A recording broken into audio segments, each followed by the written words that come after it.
Hello friends, in this part of this video we'll be discussing about capital budgeting and its case. But before that, let us discuss about what is capital budgeting and how it is related to financial management. As we all know, in financial management there are two types of decision making. One is long-term decisions related to firm and company, and one is short-term decisions. Now, these two decisions are very important as far as success of the business concerned, and all the decisions are very important, and company need to take a lot of care while choosing and while selecting these decisions.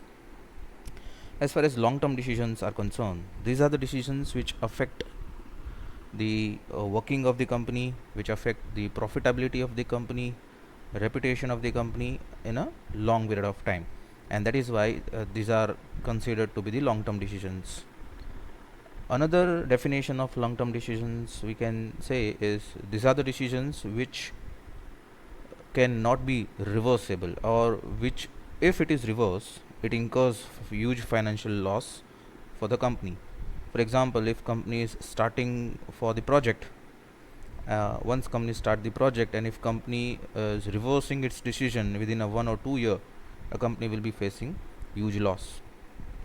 So long term decisions are irreversible, and there are three type of long term decision. One is dividend policy, second is capital structure, how company will collect fund, whether company should collect fund through equity, preference shares, or through debentures or loan. And the third decision is capital budgeting, which we are going to discuss in detail in this video. And as far as short term decisions are concerned, these are the decisions which affect the company as far as the day to day requirement are concerned, and this we will be talking of working capital management. So let us discuss what is capital budgeting and how capital budgeting problems are important, and we will be discussing with the help of case study. So this is a case study where PNR Limited company is considering to start a project which is of 400 lakhs. So this is one of the feature of long term decision, which is capital budgeting. It is about having huge investment. It is starting of new company, new project, and that is why it is going to affect the profitability of the company. The project would last for 8 years, and whatever investment company is making, company will be having 10% of salvage value, and company is considering depreciation on straight line basis. After taking this cost, company will be earning before depreciation and tax 52 lakhs per year for next 8 year, which is life of the project.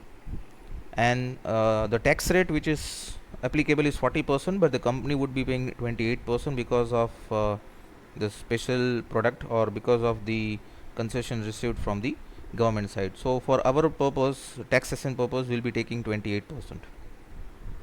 The cost of capital is 12%, which means whatever income we earn, we'll apply discount factor at 12%. Our job is to find out, we take a decision on the basis of net present value, which is one of the tool of capital budgeting. But before starting, let us first understand, when we calculate NPV or when we solve capital budgeting, what are the do's and don'ts, and what ingredients we require, what materials we require for capital budgeting. So these are the components of cash flow. Whenever we talk about any project, whenever we talk about the net present value, which is NPV, which is one of the tool of capital budgeting, there are three type of cash flow which involves. One is initial investment, which is known as cash outflow. Whatever company is incurring cost, cost as far as project cost is concerned, machinery cost is concerned. In some cases, company incur some research and development, so that also part of initial investment. In short, before starting the project, before starting of the operation, whatever cost company incurs are part of initial investment. Then net cash flows, where by using net cash flows, we can find out what is actual cash inflow, how much company is earning. From earnings, we deduct depreciation and other fixed expenses, and whatever we have is considered to be the earning before tax. Then we deduct tax, and whatever we have is considered to be the final cash inflow. And the last is terminal value. When company ends the project, at the end of the project, company can also generate some revenue, or company can also generate some cash inflow in the form of terminal value, which is also known as salvage value. While selling the machinery after useful life, whatever you generate income, it is known as a salvage value. And in case you have invested any working capital, and once you end the project, that working capital will also get back, so that is also part of terminal value. So these are the three components of cash flow while we decide the capital budgeting, while we decide the accepting or rejecting the project. Now the very important part before calculating this capital budgeting is about net present value, and how to calculate net present value. To have net present value, first of all we should have cash flow after tax. Without cash flow after tax, we cannot start net present value, because the formula of net present value says it is present value of cash inflow minus present value of cash outflow. Outflow we will be having in the form of the investment company is making, but as far as inflow we need to find, first of all we need to have cash flow after tax. Generally the company provide us, as in the case also we have seen, company has provided us earnings before depreciation, interest and tax. So to find out cash flow after tax from earning before interest and tax, first of all we need to deduct depreciation. So this is also known as EBDIT, earning before interest and tax, and the first component which we deduct is known as depreciation, because depreciation reduces the value of machinery, value of asset. So from earnings, it is allowed from the government side also that this is our one of the expense, and we deduct from our earnings. So whatever we have, we will be having EBIT, which is earning before interest and tax. This is earning before interest and tax. Now from this, whatever depreciation we have deducted and whatever earnings we are left with, the first chance to earn from our earning is of borrower, those who have given us loan. So the second component which we deduct is known as interest. Interest which we are paying to the people who have given us borrowings, to the people who have given us loan, and that is interest part. So after deducting interest, whatever we are left with is known as earning before tax, and government will levy tax on this. We have to pay tax on the expenses which are allowed from government side, and whatever we have left, now we have to pay tax to the government. After paying tax from the earning before tax, the things which we are left with is known as profit after tax. This is generally known as a distributable profit, but we are not distributing for calculating NPV purpose, because these are future expected profit. To calculate NPV, as I said, we need cash flow after tax. So this is profit after tax. Again we add depreciation, because depreciation is non-cash expenditure. It is allowed to get minus from our income, but actually this is non-cash expenditure. So this cash is still with us. We add it in our profit. We will add this depreciation in profit, and then whatever we are left with, profit that we have in cash, depreciation also we have in cash, and whatever we are left with is known as cash flow after tax. So once we have this cash flow after tax, now we can start calculation of net present value. So always remember, if it is directly we are having company's cash flow after tax, we can start with our NPV calculation. But if not, if we have data of earning before depreciation, interest and tax, then this is a procedure we need to follow compulsorily, and once we have this, we can start with NPV calculation. So this is case once again showing in front of you, and then we are starting with the solution of this case in the second part of this video. So this is the first part where we have discussed what is capital budgeting, how it is a part of financial management, it is long-term financial decisions, and what are the components of cash flow. There are three components of cash flow. One is initial cash outflow, then cash inflow, that is what companies are earning after tax, and then terminal value, if any. Once we have these three, we can start solution of this case, or we can decide whether the company should accept the project or reject the project. So we are starting with the solution in the next part of this.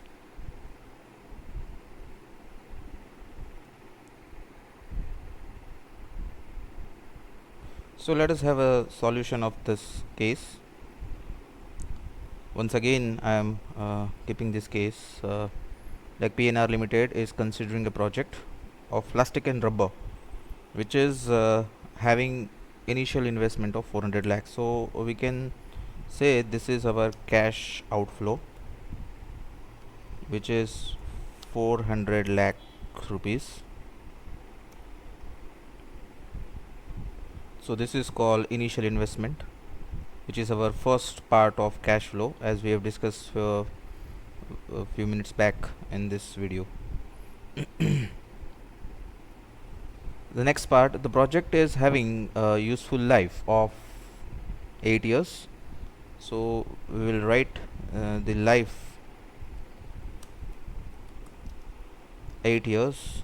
Why this is necessary? Because we need to calculate whether to accept or reject the project, and whatever cash flow we generate is for how many years, and this is for the year for which the project is useful. It is also mentioned that 10% of initial investment will be realized as the salvage value. So at the end of the project, we will have the salvage value, which is considered to be the value when we end the project we generate by selling the scrap value, or by selling the scrap of our project, and which is 40 lakhs. Though this is also very important while calculating these cost of, or whether to accept or reject the project.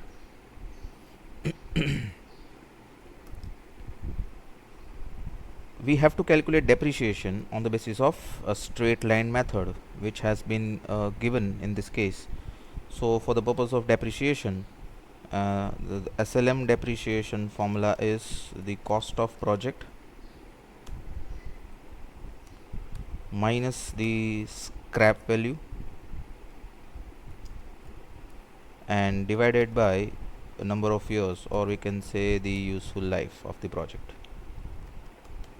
So by applying this formula, we can calculate the cost of depreciation by SLM method is, so depreciation will be, the cost of project is 400 minus its scrap value 40 and useful life is 8. So by doing this, which is 360 divided by 8, the depreciation would be 45 lakh per year. So this is what the depreciation which we can have. So this is the calculation of depreciation.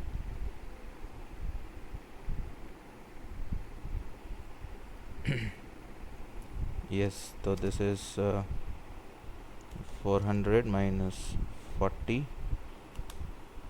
which is just we have shown in formula.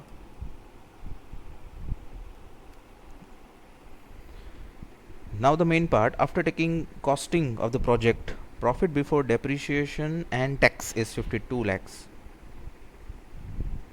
So whatever we have is earning before depreciation, interest and tax, which is 52 lakh, and this company will be earning for 8 years because the life of project is 8 years. So yes, this is 52 lakh per year, which we can, and we need not to forget that at the end of useful life, company will also generate this salvage value of 40. So this is also going to be very important for our calculation purpose, that company after end of useful life, which is 8 year, will also generate the salvage value. So this is also considered to be the cash inflow, and we have mentioned this as cash inflow. Now as we discuss from EBITDA, the first part which you need to deduct is depreciation, and that we have calculated every year, which is 45 lakh. After deducting depreciation, whatever we have is EBIT. So from 52 lakh, if we deduct 45 lakh, every year we have remaining part is 7, and the last scrap value will be as it is 40, because we need not to deduct depreciation from the salvage value. Now from this, in this case study, we are not having any borrowings, so interest will not be there. So in case of EBIT or EBT is one and the same thing, because there is no interest. So we are keeping this as it is. So EBT will be same, which is whatever EBIT is. Now from this, our liability is to pay tax, and the tax rate is given, which is 28% of your earning. So this is the tax which we are paying. On salvage value, we are not paying any tax. From EBT, once we deduct tax, whatever we have is profit after tax. So this is the EBT minus tax is profit after tax. This will remain as it is. As our job is to calculate NPV, we need CFAT, that is cash flow after tax, and as we have calculated in the slides also, that from this profit after tax, if we add depreciation, we will be having cash flow after tax. So this is cash flow after tax is profit after tax, and into this we will again add depreciation. So this is your profit after tax, and the last is salvage value. Now this is considered to be the cash flow after tax, the future earnings of the company. We need to take a decision whether to accept the project or reject. For this, we are supposed to calculate the NPV, net present value, and the formula for net present value is present value of cash inflow minus present value of outflow. So inflow is CFAT, which is our cash inflow. Now only thing which we need to do is present value, and the present value factor is given as 12%. So now we will convert this into present value.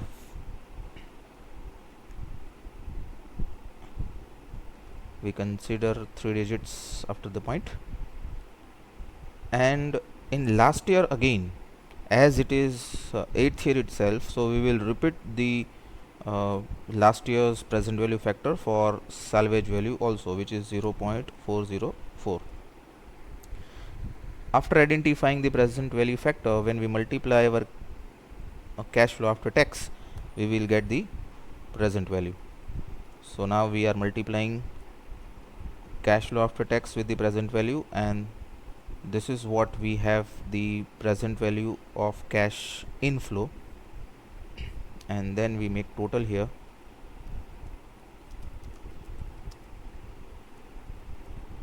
which is going to be the sum of all present value. So the present value of cash inflow comes out to be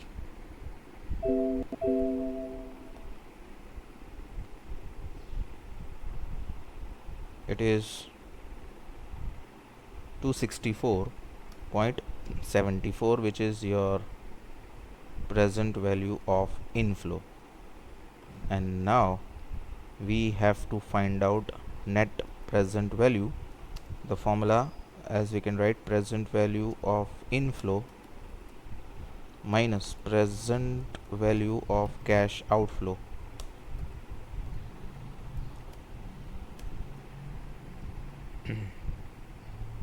So by putting these figures into the given formula of this,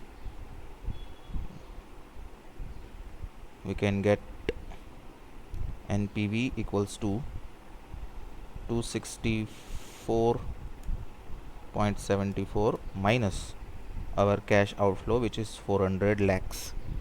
Now here the NPV comes out to be negative.